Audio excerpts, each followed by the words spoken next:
نحمده ونصلي على رسوله الكريم اما بعد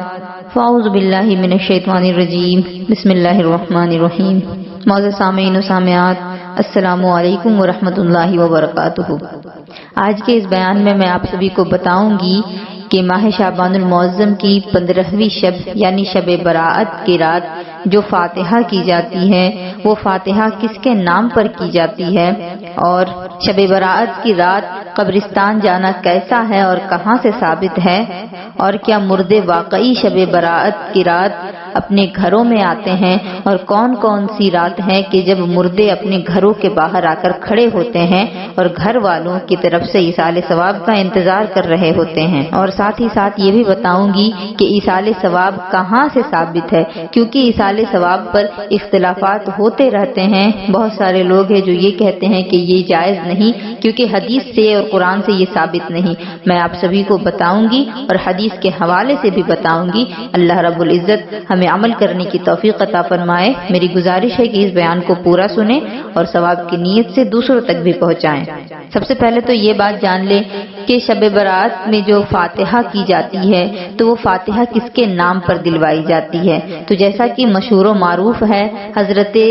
اویس قرنی رضی اللہ تعالیٰ عنہ کے لیے یہ فاتحہ کروائی جاتی ہے، اور صرف انہی کے لیے نہیں بلکہ حضرت آدم علیہ السلام سے لے کر کے ہمارے آقا علیہ الصلوۃ والسلام تک جتنے انبیاء کرام ہیں ان سبھی کے نام پر فاتحہ دلائی جاتی ہے، اور تمام اولیاء کرام، شہداء کرام، تمام اللہ رب العزت کے نیک بندے بندیوں کے لیے یہ فاتحہ کروائی جاتی ہے،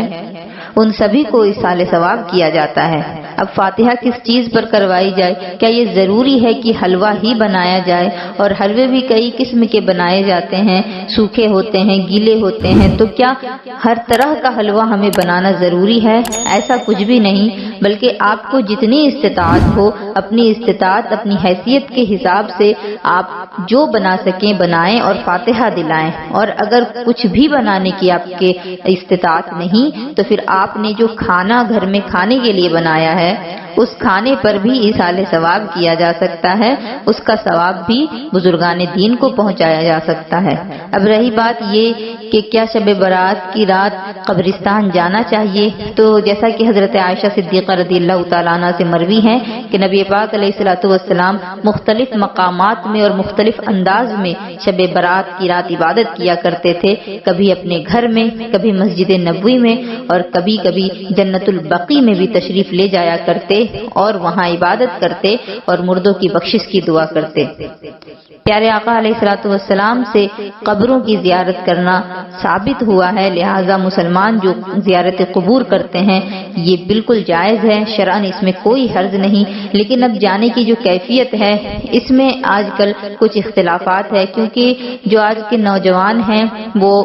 ہنسی ٹھہاکے لگاتے ہوئے قبرستان کی طرف جا رہے ہوتے ہیں، ان کو یہ معلوم نہیں ہوتا کہ وہ جا رہے ہیں تو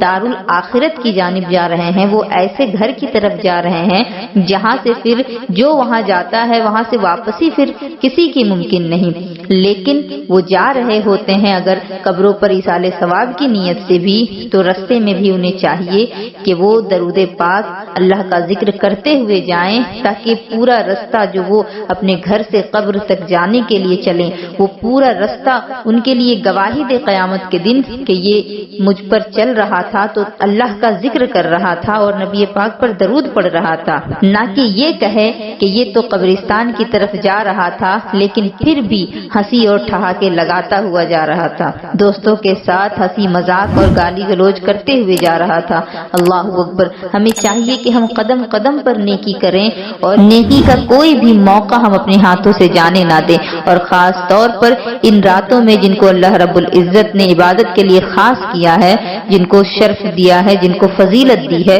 تو ان راتوں کا احترام کرنا ہم پر بہت ضروری ہے۔ اعلیٰ حضرت فتاوی رضویہ میں فرماتے ہیں کہ مردے اپنے گھروں میں آتے ہیں شب برات کی رات، عاشورہ کی رات،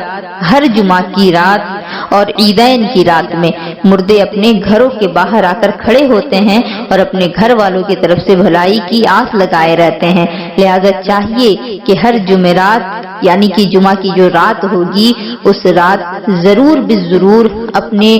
گھر کے جو مرحومین ہیں ان سبھی کے لیے ایصال ثواب ضرور کریں، تاکہ وہ آپ کی طرف سے مایوس ہو کر کے نہ لوٹیں، بلکہ وہ جو چاہ رہے تھے وہ انہیں مل جائے، کیونکہ مرنے کے بعد اب اعمال نہیں کیے جا سکتے، اب اعمال کا سلسلہ ختم ہو چکا ہے۔ اب مردے جو ہیں ان تک اگر کسی چیز کے ذریعے سے فائدہ پہنچ سکتا ہے تو ان کی اولاد کے ذریعے سے جو ایصال ثواب ہوگا وہ اسی کے ذریعے سے اس سے فائدہ حاصل کر سکتے ہیں۔ اب رہی یہ بات کہ جو لوگ کہتے ہیں کہ ایصال ثواب کوئی چیز نہیں بلکہ شریعت میں اس کی کوئی حیثیت نہیں، یا پھر شریعت اس کی کہیں سے اجازت نہیں دیتا، ہمارے آقا سے یہ کہیں سے ثابت نہیں، تو میں بتانا چاہوں گی ابو داؤد شریف کی حدیث موجود ہے کہ ایک صحابی آئے نبی پاک علیہ الصلوۃ والسلام کی بارگاہ میں اور کہتے ہیں یا رسول اللہ، میں اپنی ماں کے لیے، مرحومہ ماں کے لیے ایصال ثواب کرنا چاہتا ہوں، تو میں اس کے لیے کیا کروں کہ اس کا فائدہ اسے پہنچے؟ نبی پاک علیہ الصلوۃ والسلام نے انہیں کہا کہ تم پانی کا صدقہ کرو، تو پھر اس نے اپنی ماں کے لیے ایک کنواں کھدوایا اور اس کنویں سے لوگوں کو فائدہ پہنچاتا رہا۔ اسی طرح سے ایک بہت مشہور حدیث ہے کہ اگر کسی نے کسی بھلائی کا ایجاد کیا، یعنی کسی اچھے کام کا ایجاد کیا، تو پھر اس ایجاد کرنے والے کو جو ثواب ملے گا وہ تو ملے گا ہی، اور جو لوگ بھی اس بھلائی کے کام کو کریں گے، قیامت تک جتنے بھی لوگ کریں گے ان سب کو بھی اس کا ثواب پہنچے گا، اور ان سب کے ثواب کے برابر اس ایجاد کرنے والے کو، یعنی جس نے بھلائی کے کام کا آغاز کیا تھا، شروع کیا تھا، اس کو اس کا ثواب ملتا رہے گا۔ یہاں تک کہ یہ بات بھی حدیث میں بتائی گئی کہ روئے زمین پر قیامت تک جتنے بھی قتل ہوں گے ان تمام قتل کی سزا میں جو گنہگار ہوگا وہ تو گنہگار ہوگا ہی اپنے قتل کے بنا پر، لیکن ان سب کے گناہوں میں قابیل جو ہے وہ بھی برابر کا حصے دار ہوگا، کیونکہ دنیا میں سب سے پہلا قتل جو ہے وہ قابیل نے اپنے بھائی حابیل کا کیا تھا، تو اس گناہ کو اس نے رواج دیا، سب سے پہلے قتل کا گناہ اس نے اپنے سر پر لیا۔ اب قیامت تک جتنے بھی قتل ہوں گے ان تمام گناہوں میں قابیل کا بھی حصہ ہوگا۔ تو جب گناہوں کے بارے میں یہ بات موجود ہے تو نیکیوں کا بھی وہی حال ہے کہ اگر کسی نے کسی اچھے کام کی شروعات کی ہے تو وہ کام جب تک چلتا رہے، اگرچہ اس کام کو شروع کرنے والا دنیا سے چلا ہی کیوں نہ جائے، اس کا ثواب اسے پہنچتا رہے گا ایصال ثواب کی صورت میں، جب تک وہ اچھا کام دنیا میں ہوتا رہے گا۔ اسی لیے کہا جاتا ہے کہ اپنے بچوں کو دین کی تعلیم دیں، اچھی تعلیم دیں، تاکہ ہمارے مرنے کے بعد ہمارے جو اولاد ہیں، ہمارے جو بچے ہیں، وہ ہمارے لیے صدقہ جاریہ کا کام کر سکیں، صدقہ جاریہ بن سکیں، کیونکہ اگر ہم اپنے بچوں کو دین کی تعلیم دیں گے تو پھر وہ ہمیں ضرور یاد رکھیں گے، اگرچہ ہم مر کر مٹی میں ہی کیوں نہ مل جائیں، وہ ہم پر ایصال ثواب کرتے رہیں گے۔ اور اگر وہ نہیں بھی کریں گے، لیکن اگر انہوں نے جو دین کی تعلیم حاصل کی وہ اگر اپنے علم کو دوسروں تک پہنچاتے ہیں تو اس علم کے دوسروں تک جانے کی بنیاد پر بھی ایصال ثواب اس شخص کو ملتا رہے گا جس نے اپنے بچے کو عالم دین بنایا۔ اب میں آپ کو یہاں ایک واقعہ بتانا چاہوں گی۔ حضرت علامہ ابو عبداللہ محمد بن احمد مالکی قرطبی رضی اللہ تعالیٰ عنہ نقل کرتے ہیں کہ حضرت سیدنا حسن بصری رضی اللہ تعالیٰ عنہ کی خدمت بابرکت میں حاضر ہو کر ایک عورت نے عرض کی کہ میری جوان بیٹی فوت ہو گئی ہے، کوئی طریقہ ارشاد ہو کہ میں اسے خواب میں دیکھ لوں۔ آپ نے اسے عمل بتایا۔ اس نے اپنی مرحومہ بیٹی کو خواب میں تو دیکھا، مگر اس حال میں دیکھا کہ اس کے بدن پر تارکول کا لباس، گردن میں زنجیر اور پاؤں میں بیڑیاں ہیں۔ یہ ہیبت ناک منظر دیکھ کر کے وہ عورت کانپ اٹھی۔ اس نے دوسرے دن حضرت سیدنا حسن بصری رضی اللہ تعالیٰ عنہ کو خواب سنایا۔ سن کر کے آپ بہت مغموم ہوئے، لیکن کچھ عرصے کے بعد حضرت سیدنا حسن بصری رضی اللہ تعالیٰ عنہ نے خواب میں ایک لڑکی کو دیکھا جو جنت میں ایک تخت پر اپنے سر پر تاج سجائے بیٹھی ہے۔ آپ کو دیکھ کر کے وہ کہنے لگی کہ میں اسی عورت کی بیٹی ہوں جس نے آپ کو میری حالت بتائی تھی۔ آپ نے فرمایا کہ اس نے تو بتایا تھا کہ تو عذاب میں مبتلا ہے، آخر یہ انقلاب کس طریقے سے آ گیا، آخر تو جنت کیسے پہنچ گئی؟ وہ مرحومہ بولی کہ قبرستان کے قریب سے ایک شخص گزرا، اس نے مصطفیٰ جان رحمت صلی اللہ تعالی علیہ وسلم پر درود بھیجا، اس کے درود پڑھنے کی برکت سے اللہ رب العزت نے 560 قبر والوں سے عذاب اٹھا لیا، جس میں میں بھی شامل ہوں۔ اس حکایت سے ہمیں ایصال ثواب کی زبردست برکت دیکھنے کو ملتی ہے، اور یہ بھی پتہ چلتا ہے کہ صرف ایک بار درود شریف پڑھ کر کے بھی ایصال ثواب کیا جا سکتا ہے۔ اللہ کی بے پایہ رحمتوں کے کیا کہنے کہ اگر وہ ایک درود ہی قبول فرما لے تو اس کے ایصال ثواب کی برکت سے سارے کے سارے قبرستان والوں پر سے عذاب کو اٹھا لیتا ہے۔ سبحان اللہ۔ جن کے والدین یا ان میں سے کسی ایک کا انتقال ہو گیا ہو تو پھر ان کو چاہیے کہ ان کی طرف سے غفلت نہ کرے، ان کی قبروں پر حاضر بھی ہوتے رہیں اور ایصال ثواب بھی کرتے رہیں۔ میں اس حوالے سے آپ سبھی کو چند فرامین مصطفیٰ بتانا چاہوں گی کہ نبی پاک علیہ الصلوۃ والسلام فرماتے ہیں کہ جو بنیت ثواب اپنے والدین یا پھر دونوں میں سے کسی ایک کی قبر کی زیارت کرے تو اسے حج مقبول کے برابر ثواب دیا جائے گا، اور جو بکثرت ان کی قبر کی زیارت کرتا ہے یعنی بار بار ان کی قبروں پر جاتا ہے تو فرشتے اس کی قبر کی زیارت کو آئیں گے جب وہ دنیا سے چلا جائے گا۔ نوادر الاصول للحکیم الترمذی۔ میں ہر بات کو حوالے کے ساتھ بیان کروں گی تاکہ کسی کو پھر اس بات پر انگلی اٹھانے کا موقع نہ رہ جائے۔ ایک جگہ ذکر کیا کہ جو اپنی ماں یا باپ کی طرف سے حج کرے، یعنی اپنے ماں باپ کی طرف سے اگر حج ادا کرتا ہے تو حج ادا ہو جائے گا اور اسے بھی 10 حج کے برابر کا ثواب دیا جائے گا۔ سبحان اللہ۔ جب کبھی نفلی حج کی سعادت حاصل ہو تو فوت شدہ ماں یا باپ کی نیت ضرور کر لیجئے تاکہ ان کو بھی حج کا ثواب ملے اور آپ کا بھی حج ہو جائے، بلکہ مزید 10 حج کا ثواب آپ کے ہاتھ آئے۔ اگر ماں باپ میں سے کوئی اس حال میں فوت ہو گیا کہ ان پر حج فرض ہو چکے تھے لیکن وہ نہ کر سکے تو اب اولاد کو حج بدل کا شرف حاصل کر لینا چاہیے۔ حج بدل کے بارے میں آپ نے جان لیا کہ حج بدل کا ثواب مردوں کو پہنچتا ہے، اسی طریقے سے ایصال ثواب جو کیا جاتا ہے اس کا ثواب بھی پہنچتا ہے۔ رفیق الحرمین صفحہ نمبر 208 سے 214۔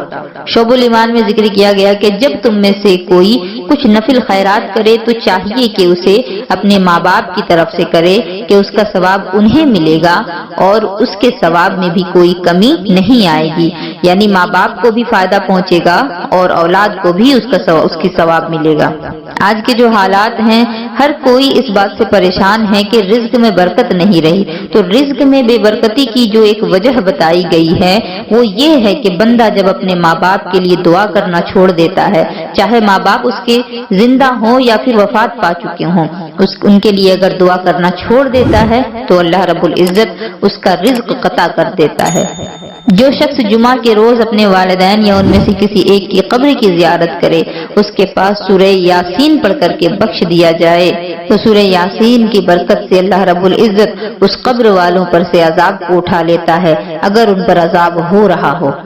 اللہ رب العزت کی رحمتیں بہت بڑی ہیں، جو مسلمان دنیا سے رخصت بھی ہو جاتے ہیں ان کے لیے بھی اس نے اپنے فضل و کرم کے دروازے کھلے ہی رکھے ہیں۔ اللہ عز و جل کی رحمت بے پایہ سے متعلق ایک ایمان افروز حکایت میں آپ کو بتانا چاہوں گی۔ اللہ رب العزت کے نبی حضرت سیدنا ارمیہ علیہ الصلوۃ والسلام کچھ ایسی قبروں کے پاس سے گزرے جن میں عذاب ہو رہا تھا۔ 1 سال بعد جب پھر وہاں سے گزرے تو عذاب ختم ہو چکا تھا۔ آپ نے بارگاہ خداوندی میں عرض کی، یا اللہ کیا وجہ ہے کہ پہلے ان کو عذاب ہو رہا تھا اب عذاب ختم ہو گیا؟ آواز آئی، اے ارمیہ ان کے کفن پھٹ گئے، بال بکھر گئے، قبریں مٹ گئیں تو میں نے ان پر رحم کیا اور ایسے لوگوں پر میں رحم کیا ہی کرتا ہوں۔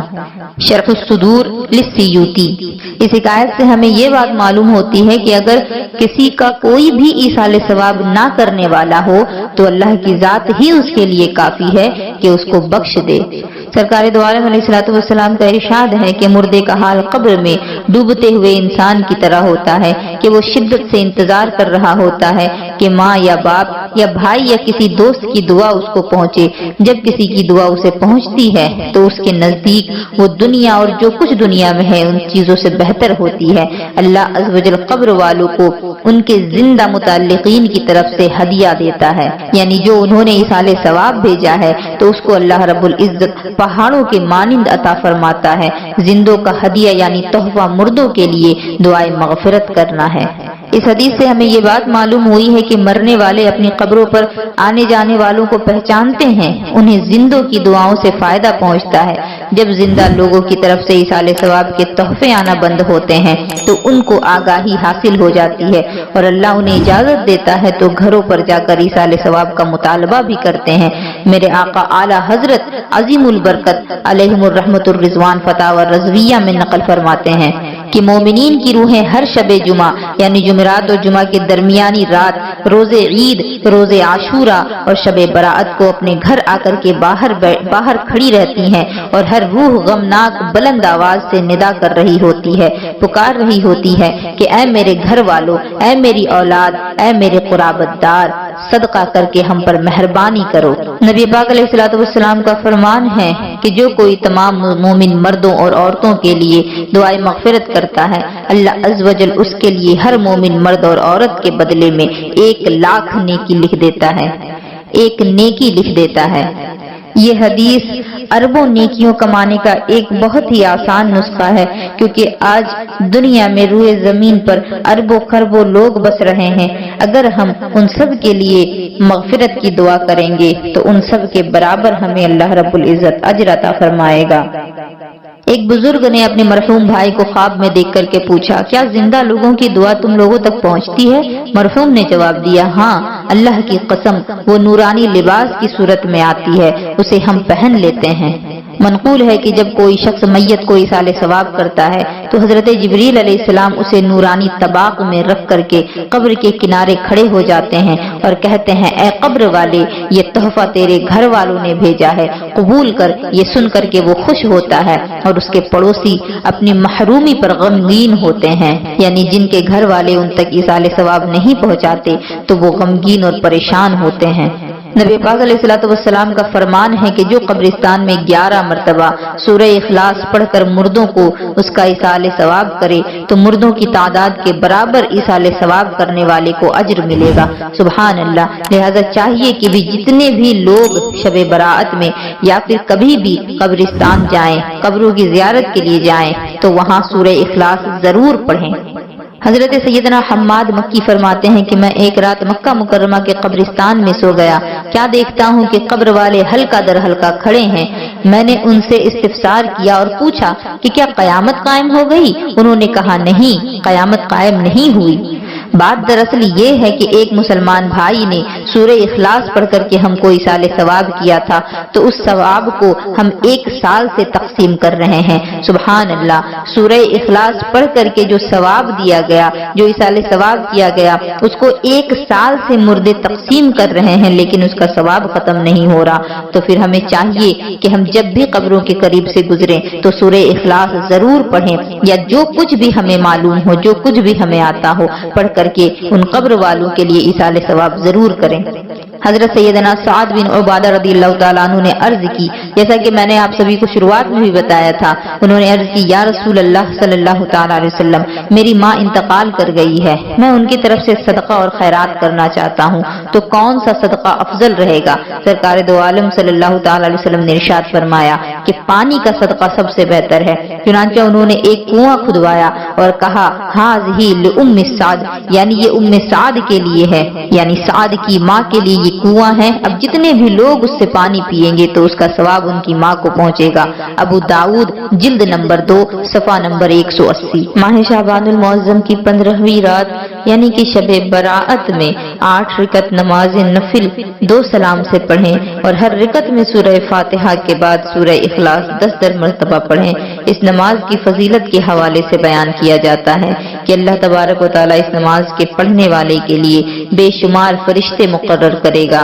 جو اسے عذاب قبر سے نجات کی اور داخل بہشت کی خوشخبری دیں گے۔ ماہ شعبان المعظم کی 15ویں رات 14 رکعت نماز 7 سلام سے پڑھیں، یعنی 2 رکعت کر کے نماز پڑھنی ہے۔ ہر رکعت میں سورہ فاتحہ کے بعد سورہ کافرون یعنی قل یا ایھا الکافرون 1 بار اور سورہ اخلاص یعنی کہ قل ھو اللہ احد 1 بار، سورہ فلق یعنی قل اعوذ برب الفلق 1 بار اور سورہ ناس یعنی قل اعوذ برب الناس 1 بار پڑھے، یعنی یہ چاروں سورتیں سورہ فاتحہ کے بعد ایک ایک مرتبہ ہر ایک رکعت میں پڑھنی ہے، اور سلام پھیرنے کے بعد آیت الکرسی ایک بار اور پھر سورہ توبہ کی آخری آیات پڑھیں۔ ہر 2 رکعت کے مکمل ہونے کے بعد آیت الکرسی اور سورہ توبہ کی یہ آیات پڑھیں۔ لقد جاءکم رسول من انفسکم عزیز علیہ ما عنتم حریص علیکم بالمؤمنین رؤوف الرحیم فإن تولوا فقل حسبی اللہ لا الہ الا هو علیہ توکلت وهو رب العرش العظیم۔ سلام پھیرنے کے بعد اس آیت کو دیکھ کر کے بھی پڑھا جا سکتا ہے، اور اس کی فضیلت یہ ہے کہ دعا کی قبولیت کے لیے خواہ دنیاوی حاجت ہو یا دینی حاجت ہو، یہ نماز بہت افضل ہے۔ رسول اکرم صلی اللہ تعالی علیہ وسلم ارشاد فرماتے ہیں کہ ماہ شعبان المعظم میں جو کوئی 3000 مرتبہ درود پاک پڑھ کر کے مجھ کو بخش دے، بروز حشر اس کی شفاعت کرنی مجھ پر واجب ہو جائے گی۔ سبحان اللہ! اگر پورے مہینے ایک دن میں 100 مرتبہ بھی درود پاک پڑھی گئی تو 3000 کی گنتی مکمل ہو جائے گی، یا پھر اگر کوئی شوق اور جذبے کے ساتھ بیٹھے تو 3000 بار درود پاک پڑھنا ایک دن میں بھی ممکن ہے۔ تو جو بھی شخص 3000 مرتبہ درود پاک پڑھ کر کے نبی پاک کی بارگاہ میں بخش دے تو پھر میرے آقا علیہ الصلوۃ والسلام فرماتے ہیں کہ قیامت کے دن اس شخص کی مغفرت، اس شخص کی شفاعت کرنا میرے آقا پر واجب ہو جائے گا۔ ماہ شعبان المعظم کی 14 تاریخ کو بعد نماز عصر، مغرب سے پہلے عصر کی نماز کے بعد غروب آفتاب ہونے کے وقت یعنی سورج ڈوبنے کے وقت 15 تاریخ سے پہلے کا جو آخری وقت ہے، اس وقت باوضو 40 مرتبہ لا حول ولا قوت الا باللہ العلی العظیم اگر کوئی پڑھے تو اس کے 40 سال کے گناہ اللہ رب العزت معاف فرمائے گا۔ ماہ شعبان المعظم کی 15ویں رات یعنی شب برات کی رات میں سورہ یاسین شریف اگر 3 مرتبہ پڑھے جائیں تو اس کی یہ فضیلتیں بیان کی جاتی ہیں کہ رزق میں برکت ہوگی، عمر میں بھی برکت ہوگی، اور ناگہانی آفتوں سے اللہ رب العزت محفوظ فرما دے گا۔ ماہ شعبان کی 15ویں رات سورہ دخان 7 مرتبہ پڑھنا یہ بہت افضل ہے۔ انشاءاللہ العزیز پروردگار عالم 70 حاجات دنیا کی اور 70 حاجات آخرت کی قبول فرمائے گا۔ ماہ شعبان میں نفل روزوں کے حوالے سے ام المومنین عائشہ صدیقہ رضی اللہ تعالیٰ عنہ فرماتی ہیں کہ حضور اقدس صلی اللہ تعالیٰ علیہ وسلم کو شعبان سے زیادہ کسی مہینے میں روزہ رکھتے میں نے نہیں دیکھا، یعنی ماہ رمضان المبارک یہ تو پورا کا پورا مہینہ ہی روزے کے لیے ہے، لیکن اس کے علاوہ جتنے بھی مہینے ہیں ان تمام مہینوں میں سب سے زیادہ روزہ اگر ہمارے آقا رکھتے تھے تو وہ شعبان کے مہینے میں رکھتے تھے۔ حضرت انس رضی اللہ تعالیٰ عنہ بیان کرتے ہیں کہ نبی کریم علیہ الصلوۃ والسلام سے سوال کیا گیا کہ سب سے افضل نفلی روزے کون سے مہینے میں رکھے جائیں؟ فرمایا شعبان میں۔ حضور نے فرمایا جو شخص ماہ شعبان کے 3 روزے رکھتا ہے اور پھر وہ مجھ پر صلاۃ والسلام پڑھتا ہے تو اللہ تعالیٰ اس کے تمام گزشتہ گناہ معاف فرماتا ہے اور اس کے رزق میں برکت عطا فرماتا ہے۔ حضور سید عالم صلی اللہ تعالی علیہ وسلم فرماتے ہیں کہ مجھے جبریل علیہ السلام نے خبر دی کہ ماہ شعبان میں اللہ تبارک و تعالی رحمت کے 300 دروازے کھول دیتا ہے۔ حضرت انس رضی اللہ تعالیٰ عنہ فرماتے ہیں کہ جو ماہ شعبان میں 1 روزہ رکھتا ہے وہ جنت میں حضرت یوسف علیہ السلام کا ہمسایہ یعنی پڑوسی ہوگا، اور اسے حضرت ایوب اور حضرت داؤد علیہ السلام جیسی عبادت کا ثواب عطا ہوگا۔ سبحان اللہ! اور جو شعبان کے مکمل روزے رکھتا ہے اللہ رب العزت سکرات یعنی کہ موت کے وقت اسے نجات عطا فرماتا ہے، موت کی سختی سے اسے نجات عطا فرماتا ہے، قبر کی تاریکی، منکر نکیر کی دہشت اور ہیبت سے اسے محفوظ رکھتا ہے۔ یہ ساری باتیں نزہت المجالس میں ذکر کی گئی ہیں۔ کچھ لوگ اس سوال کو لے کر کافی پریشان ہوتے ہیں کہ ماہ شعبان میں کتنے روزے رکھے جائیں، تو آپ جتنے رکھ سکتے ہیں، آپ کے اندر جتنی قوت ہے، جتنی استطاعت ہے، جتنا زیادہ رکھ سکتے ہیں اتنا زیادہ رکھیں۔ اس بات کو لے کر کے بہت زیادہ سوال ہوتے ہیں کہ ماہ شعبان کی 15ویں تاریخ کو روزہ رکھا جائے یا 16 کو رکھا جائے یا 14 کو رکھا جائے، تو سب سے بہتر تو یہ ہے کہ ماہ شعبان کی 14 تاریخ اور